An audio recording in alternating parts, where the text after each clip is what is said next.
मैं बलजिंदर कौर नागरिक एकेडमी में आपका स्वागत करती हूँ।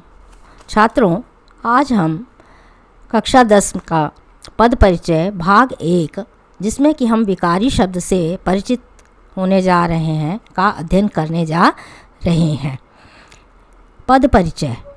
जिस प्रकार हम किसी अपरिचित व्यक्ति को अपना परिचय देते हैं क्योंकि वो हमारे बारे में जानता नहीं है, नाम, पता, काम की चर्चा करते हैं, उसी प्रकार व्याकरण जगत में भाषा से जान पहचान अति आवश्यक है।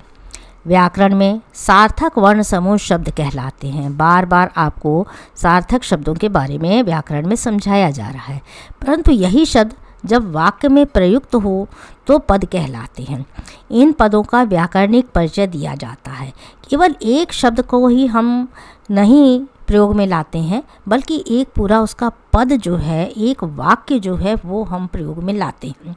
इसलिए उनका क्या व्याकरणिक परिचय है, इसी को हम व्याकरणिक भाषा में, व्याकरण की भाषा में पद परिचय कहते हैं। और इसी पद परिचय का आज हम विश्लेषण करने जा रहे हैं, पढ़ने जा रहे हैं। पद परिचय। हम आज विकारी शब्दों का पद परिचय किस प्रकार किया जाता है उसका अध्ययन करेंगे। विकारी शब्दों में बदलाव क्योंकि किए जाते हैं, वे बदल जाते हैं, इसलिए विकारी का पद परिचय हम पहले करेंगे। उसके पश्चात हम अविकारी शब्दों के पद परिचय अगले दूसरे भाग में करेंगे। विकारी से तात्पर्य जिन शब्दों को हम बदल सकते हैं उन्हें हम विकारी शब्द कहते हैं, जैसे संज्ञा, सर्वनाम, विशेषण, क्रिया, काल, कारक आदि का प्रयोग जो है वो पद परिचय में हम करते हैं। वाक्य में प्रयुक्त शब्द का प्रयोग किस प्रकार हुआ है, इसका विश्लेषण करने पर ही ज्ञात होता है कि किस प्रकार से पद परिचय उसका किया जाएगा। कोई भी शब्द अगर है तो सबसे पहले हम विकारी शब्द में हमें संज्ञा का ये भेद, संज्ञा की परिभाषा और संज्ञा के बारे में पता होना चाहिए। आपने पिछली कक्षाओं में संज्ञा की परिभाषा इत्यादि के बारे में तो पढ़ा हुआ है, भेद भी आप जानते हैं।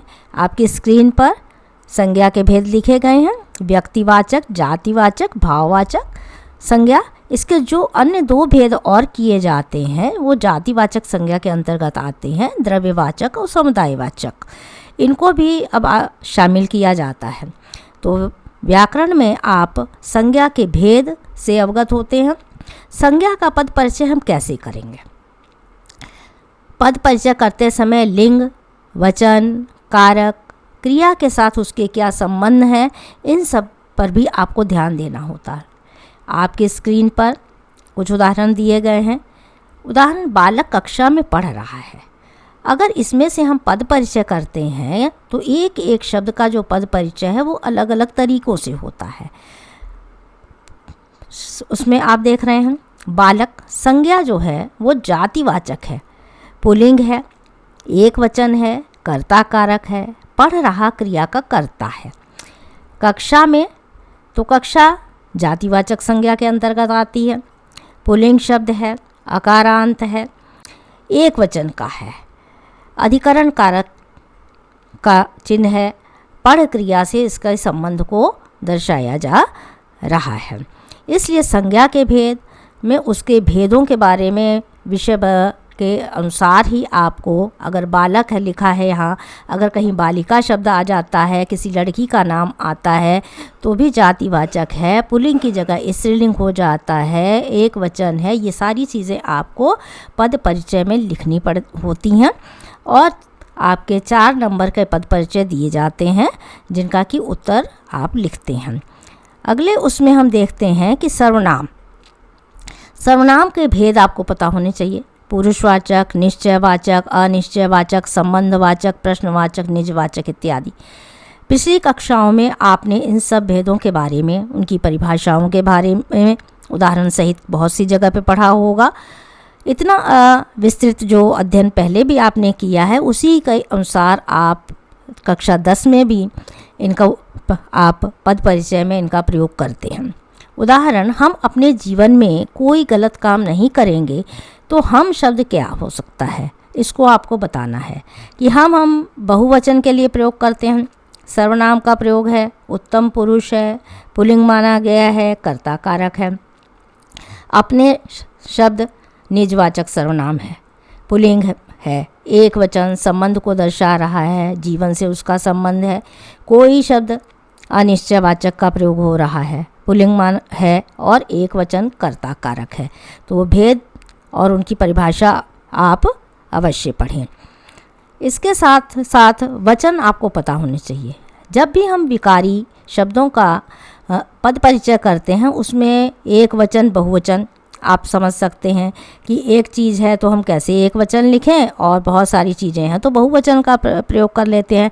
जैसे उदाहरण स्वरूप मैं आपको समझा दूं, जैसे आपने कहा केला, तो केला कह दिया तो एक वचन है और केले कह दिया तो बहुवचन है। नदी कह दिया तो एक वचन है, नदियाँ कह दिया तो बहुवचन है। इसी तरह से आपको स्त्रीलिंग और पुल्लिंग देखना है और वहाँ पर पुल्लिंग और स्त्रीलिंग शब्दों को आप बहुतायत जानते हैं और उनके बारे में विस्तृत अध्ययन कर चुके हैं। विशेषण के 4 भेद होते हैं, गुणवाचक विशेषण, परिमाणवाचक विशेषण, संख्यावाचक विशेषण और संकेतवाचक विशेषण। यहाँ पर आपके स्क्रीन पर मेरी छोटी बहन पढ़ने में बहुत होशियार है उदाहरण दिया गया है।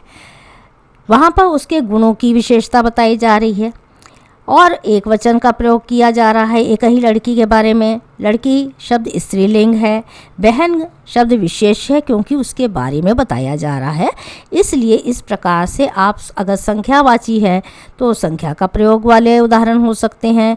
अगर सार्वनामिक का इशारा किया गया है तो वहाँ पर सर्वनामिक होगा, संकेतवाचक होगा। गुण दोष दशा दिखा दिया गया तो गुणवाचक विशेषण के प्रयोग होते हैं। पद परिचय में आपको कारक का भी ज्ञान हो। कारक के बारे में आप जानते हैं, कर्ता, कर्म, करण, संप्रदान, अपादान, संबंध, अधिकरण और संबोधन कारक हैं। इनके बारे में आपको अच्छे से जानकारी होनी चाहिए। इसी तरह से क्रिया के बिना तो वाक्य होते ही नहीं हैं। क्रिया में आपको मुख्य रूप से कुछ क्रियाएं जैसे अकर्मक, सकर्मक, प्रेरणार्थक, संयुक्त क्रिया इत्यादि के बारे में जब जानकारी रहेगी तो आप पद परिचय आसानी से कर सकते हैं। इन सभी में लिंग, वचन, धातु, काल, कर्ता, कर्म का संकेत आपको लिखना होता है विकारी शब्दों का पद परिचय करते समय। उदाहरण एक आपका सामने है, जैसे प्रतीक पढ़ता था। अब पढ़ता था तो भूतकाल में ही क्रिया होनी चाहिए। क्रिया सकर्मक है, पढ़ रहा है और था शब्द एक वचन को दर्शाता है। इसी तरह का थे शब्द हो जाए तो बहुवचन का प्रतीक हो जाएगा। और काल इत्यादि के बारे में भी आपको जानकारी होनी चाहिए। जैसे काल, वर्तमान काल, भूतकाल, भविष्यत काल का ज्ञान होना चाहिए कि क्रिया किस काल में घटित हो रही है। बच्चों, ये छात्रों, आपको मेरा ये वीडियो पसंद आएगा तो आप सब्सक्राइब करें और शेयर करें, अपने कमेंट लिखें और अगला वीडियो आपका अविकारी पद परिचय के रूप में आपके सामने शीघ्र ही आएगा। और तब तक आप लोग बने रहिएगा हमारे साथ में। धन्यवाद।